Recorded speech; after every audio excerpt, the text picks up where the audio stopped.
Hey Bandidos, I must confess, I've never been a big fan of the Eagle Bearer exotic assault rifle, but thanks to Season 11 and the Ninjabike backpack, that has changed. And I am telling you now, this is the Eagle Bearer build you need. Hit like if unique and effective builds are for you, and comment Eagle Eye down below to support the channel. Well, you can tell by the way I use my walk.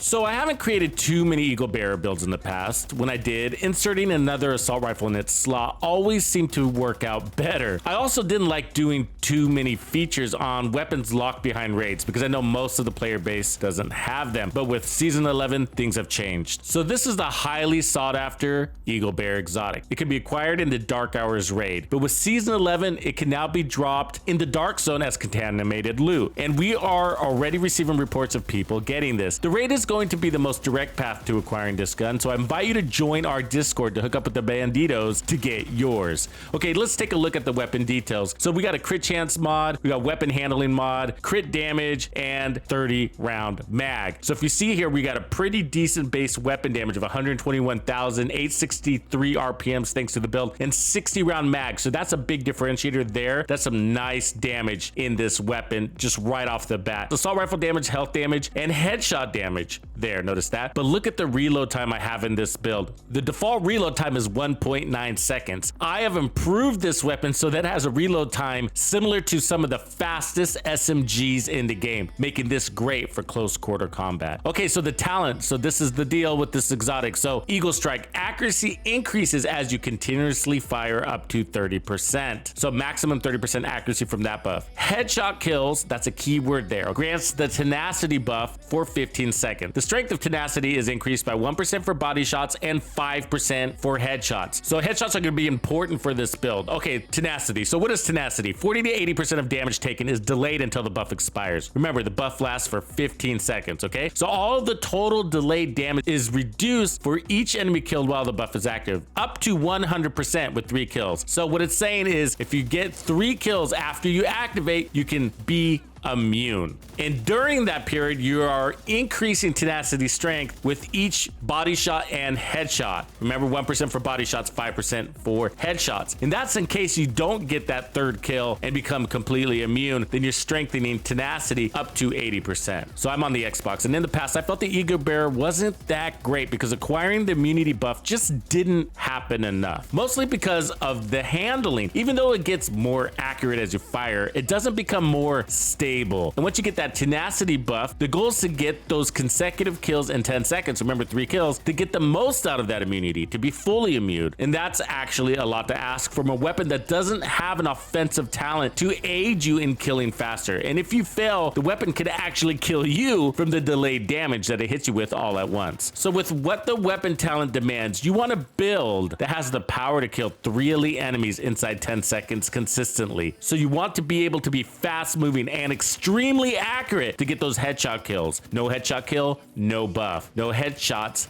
weaker tenacity. I will walk you through the build first, then explain why it's perfect the way it is. And you gotta pay attention to the gameplay too. It's all in the details. We already covered the weapon. The reason why I'm running gunner is because you get 10% more weapon handling when standing still, and you're doing that sometimes. You also get faster reloads and 5% faster RPM on kill. So that's helpful. You get ammo regeneration, but mostly what I'm after is that 10% armor on kill. So this is built around the Ninjabike Messenger backpack, the new exotic we got with Season 11. Very exciting, this backpack, because it creates some really awesome builds like this. And like I said, I wasn't a big fan of the Eagle Bearer until the Ninjabike allowed me to create this build. So it gives us 3 cores, which is very helpful. I got crit damage and resourceful. So this backpack slots in with any equipped gear set and brand set item to fulfill a requirement. Now, this backpack doesn't make sense for every build. It really doesn't. So you really have to think through the build to make sure it makes sense. And on this one, it does, because it brings tons of utility to the build. All right. And we're running basically a 4-piece strikers because of the Ninjabike backpack. So we're getting 50% weapon handling And that is part of what's making this weapon better. We got weapon handling and rate of fire. And so the Eagle Bearer can definitely use both of those. And then Striker's Gamble. Weapon hits increase total weapon damage by 0.65%, stack it up to 100 times. Very helpful. I got weapon damage and crits here. And then I'm running the chest piece, which is pushing those stacks from 100 to 200. We'll talk about that in a second. Then I got more weapon damage and crit damage on the holster, and the knee pads are the same. Now, real quick, I'm running the Rock and Roll ACS shotgun. So this is the named shotgun. The Rock and Roll basically comes with a larger mag. So if you don't have this, just run a regular ACS. And we got shotgun damage, damage to armor, and damage to targets out of cover. It's got a low base damage, but we're using this to get those 200 stacks off of the chest piece for Striker. And then after that, the Eagle Bear is fast enough to manage from there. All right, so I'm running the Bellstone gloves for more survivability. Now, the Ninjabike backpack is a little bit glitched, so I don't think I'm getting the 1% armor regen right now, but that's okay. I'm not even really relying on it. We are getting the 10% armor on kill, so that brings the build to 20% armor on kill. So we got crit chance, crit damage, and a red core. I decided that since this build is hitting over 1 million on crit, that a little extra survivability was probably the way to go. But notice I have a red core here, and that's right, because again, we want to play into what the weapon does. Tenacity, the Eagle Bear's tenacity talent. And so it makes you immune. So if you load up a bunch of armor on your build, all you're doing is slowing your time to kill. And remember, your goal is to try to get 3 kills in 10 seconds. You're immune, so your armor's not doing anything for you when you're immune. And when you're not immune, the enemy is just going to take away that armor core in 1 bullet. And so I'm not against armor on builds, but what I'm saying is for the Eagle Bearer, armor doesn't make a ton of sense. If you're looking to be part of a strong, positive community, then I have you covered. Join Tux's Discord. We're not elitists, and we're so much more than just clans and raids. Tux's Discord continues to grow as the central hub for the player base that loves this game and wants to see it thrive. And if you love builds, this is the spot. Also, join Tux's Players Club to support the channel, the cause, while getting access to member perks and extra content like gaming music playlists. Click the join button below.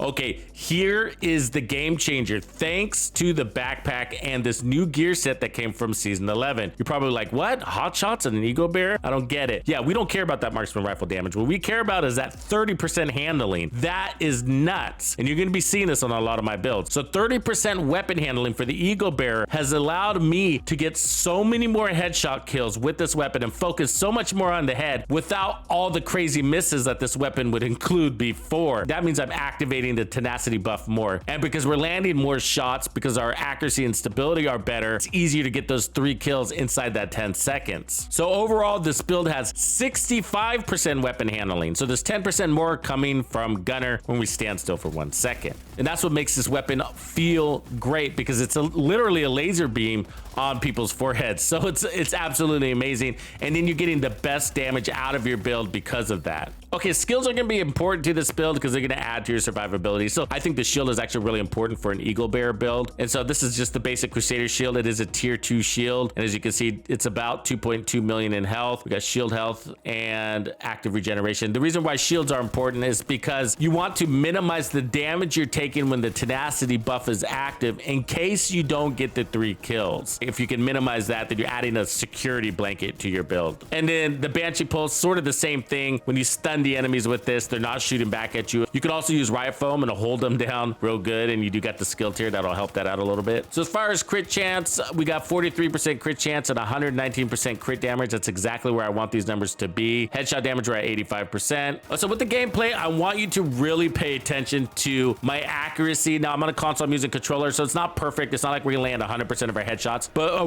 really good rate in which we are landing those shots on the head or on target, and that's what's important. But I can tell you from a console's perspective, this was a trophy gun for me, but now my sentiment has changed about this weapon, and I actually love it. I really like the idea of immunity. It was just difficult. In the past, I just wasn't proccing it enough, and it never felt worth it. But now it's just like Strikers is giving us so much damage. Okay, so we're critting over 1 million with this build. Easy.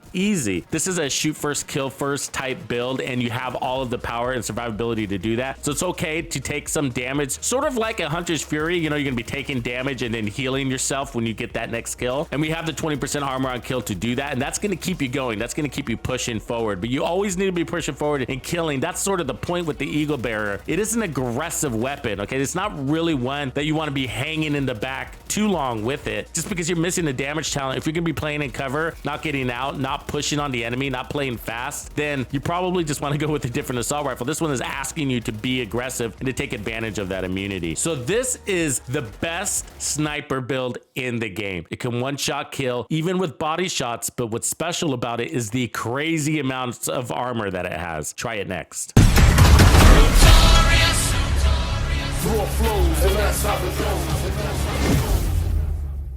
Follow me.